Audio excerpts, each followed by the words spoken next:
ಎಲ್ರಿಗೂ ನಮಸ್ಕಾರ. Welcome to my channel taste of Haveri. ಇವತ್ತು ನಾನು ಪುದೀನಾ ರೈಸ್ ಮಾಡೋದು ಹೇಗೆ ಅಂತ ತೋರಿಸ್ಕೊಡ್ತೀನಿ. ಒಂದು ಜಾರ್ ಪೀಸ್ ಶುಂಠಿಯನ್ನು ಹಾಕಿ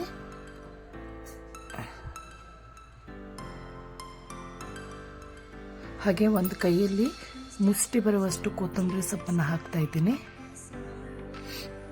ಒಂದು ಕೈ ಮುಷ್ಟಿ ಕೊತ್ತಂಬರಿ ಸೊಪ್ಪು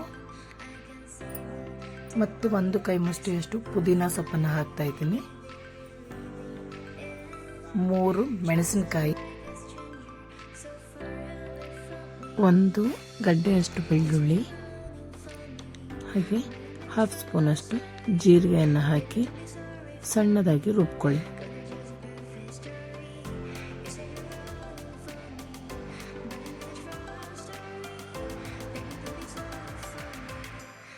ಪುದೀನ ಪೇಸ್ಟ್ ರೆಡಿಯಾಗಿದೆ. ಈಗ ಒಗ್ಗರಣೆಯನ್ನು ಮಾಡ್ಕೊಳ್ಳೋಣ. ಒಂದು ಪ್ಯಾನ್ಗೆ 2 ಸ್ಪೂನಷ್ಟು ಅಡುಗೆ ಎಣ್ಣೆನ ಹಾಕೊತಿದ್ದೀನಿ. ಹಾಗೆ 2 ಪೀಸ್ ಚಕ್ಕೆ, ಚಕ್ರು, ಏಲಕ್ಕಿ, ಒಂದು 4ರಿಂದ 5 ಎಸಳು ಲವಂಗ. ಇದನ್ನು ಸಣ್ಣ ಉರಿಯಲ್ಲಿ ಫ್ರೈ ಮಾಡಿ.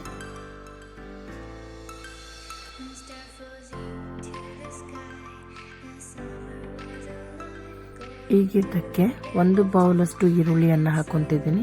ಬಣ್ಣ ಚೇಂಜ್ ಆಗೋ ತನಕ ಇದನ್ನು ಚೆನ್ನಾಗಿ ಫ್ರೈ ಮಾಡಿ. ಹಾಗೆ 1 ಟೊಮೆಟೊವನ್ನು ಮಿಕ್ಸ್ ಮಾಡ್ಕೊತಾ ಇದ್ದೀನಿ.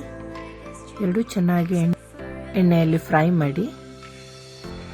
ಆಮೇಲೆ ಅದಕ್ಕೆ 1/2 ಸ್ಪೂನ್ ಅರಿಶಿನ, 1 ಸ್ಪೂನ್ ಗರಂ ಮಸಾಲ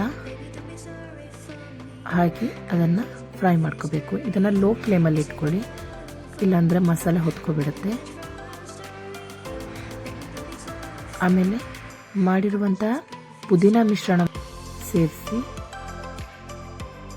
ಆಮೇಲೆ ಚೆನ್ನಾಗಿ ಎಣ್ಣೆಯಲ್ಲಿ ಫ್ರೈ ಮಾಡ್ಕೊಬಿಡಿ. ಹಸಿರಾಗಿರುವ ಹಸಿ ಅಂಶ ಎಲ್ಲ ಹೋಗಬೇಕು. ನೋಡಿ, ಹಸಿ ಅಂಶ ಹೋಗಿ ಎಣ್ಣೆಯಲ್ಲಿ ಚೆನ್ನಾಗಿ ಮಸಾಲೆ ಬೆಂದಿದೆ. ಸ್ವಲ್ಪ ರುಚಿಗೆ ತಕ್ಕಷ್ಟು ಉಪ್ಪನ್ನು ಸೇರಿಸಿ ಆಮೇಲೆ 1/2 ಸ್ಪೂನಷ್ಟು ಸಕ್ಕರೆಯನ್ನು ಹಾಕ್ತಾ ಇದ್ದೀನಿ. ಚೆನ್ನಾಗಿ ಎಣ್ಣೆಯಲ್ಲಿ ಫ್ರೈ ಮಾಡ್ಕೊಳ್ಳಿ. ಹಸಿ ಅಂಶ ಹೋಗೋ ತನಕ ಕೂಡ ಅದನ್ನು ಫ್ರೈ ಮಾಡ್ಕೋಬೇಕು. ಒಗ್ಗರಣೆ ಎಣ್ಣೆಯಲ್ಲಿ ಚೆನ್ನಾಗಿ ಬೆಂದ ನಂತರ ಇದಕ್ಕೆ ಒಂದು ಅರ್ಧ ಬೌಲಷ್ಟು ಸ್ವೀಟ್ ಕಾರ್ನನ್ನು ಆ್ಯಡ್ ಮಾಡ್ತಾ ಇದ್ದೀನಿ. ಸ್ವೀಟ್ ಕಾರ್ನ ಆ್ಯಡ್ ಮಾಡಿ ಇದನ್ನು ಚೆನ್ನಾಗಿ ಸ್ವಲ್ಪ ಎಣ್ಣೆಯಲ್ಲಿ ಒಂದು 10 ನಿಮಿಷಗಳ ಕಾಲ ಫ್ರೈ ಮಾಡ್ಕೊಬಿಡಿ. ಕಾರ್ನು ಮಸಾಲೆ ಜೊತೆ ಚೆನ್ನಾಗಿ ಮಿಶ್ರಣ ಆಗಿದೆ. ಈಗ ಅದಕ್ಕೆ ನಾನು ಅನ್ನವನ್ನು ಸೇರಿಸ್ತಾ ಇದ್ದೀನಿ. ನಾನು ಇದರಲ್ಲಿ ಬಾಸುಮತಿ ರೈಸನ್ನು ಸೇರಿಸ್ತಾ ಇದ್ದೀನಿ. ನಿಧಾನವಾಗಿ ಹಾಕಿ, ಅನ್ನ ಎಲ್ಲೂ ಮುರಿಬಾರ್ದು. ನಿಮ್ಮ ಒಗ್ಗರಣೆಗೆ ಎಷ್ಟು ಬೇಕೋ ಅಷ್ಟು ರೈಸನ್ನು ಸೇರಿಸಿ ನಿಧಾನವಾಗಿ ಕಲಸಿ. ಉಪ್ಪೇನಾದರೂ ಕಡಿಮೆ ಇದ್ದರೆ ಬೇಕಂದರೆ ಸೇರಿಸ್ಕೋಬೋದು. ಈಗ ಅನ್ನವನ್ನು ನಾನು ನಿಧಾನಕ್ಕೆ ಮಸಾಲೆ ಜೊತೆ ಸೇರಿಸ್ಕೊತಾ ಇದ್ದೀನಿ. ಬೇರೆ ಬೇರೆ ಥರ ಅಡುಗೆಯನ್ನೆಲ್ಲ ನೀವು ನೋಡಬೇಕಂದ್ರೆ ನಮ್ಮ ಚಾನಲ್ಗೆ ಸಪೋರ್ಟ್ ಮಾಡಿ, ಶೇರ್ ಮಾಡಿ, ಸಬ್ಸ್ಕ್ರೈಬ್ ಮಾಡಿ. ನೋಡಿ, ಈಗ ಪುದೀನ ರೈಸ್ ರೆಡಿಯಾಗಿದೆ. ಈಗ ಇದನ್ನು ನಾನು 5 ನಿಮಿಷಗಳ ಕಾಲ ಸ್ಟೀಮಲ್ಲಿ ಬೇಯಿಸ್ತಾ ಇದ್ದೀನಿ. ಸಣ್ಣ ಉರಿ ಇಟ್ಟು ಅದನ್ನು ಸ್ಟೀಮಲ್ಲಿ ಬೇಯಿಸ್ಕೋಬೇಕು. ನೋಡಿ, ಪುದೀನ ರೈಸ್ ರೆಡಿಯಾಗಿದೆ. ಈಗ ಇದಕ್ಕೆ ನಾನು ಫ್ರೈ ಮಾಡಿರುವಂತಹ ಆನಿಯನನ್ನು ಸೇರಿಸಿ ಕಲಿಸ್ಕೊತೀನಿ.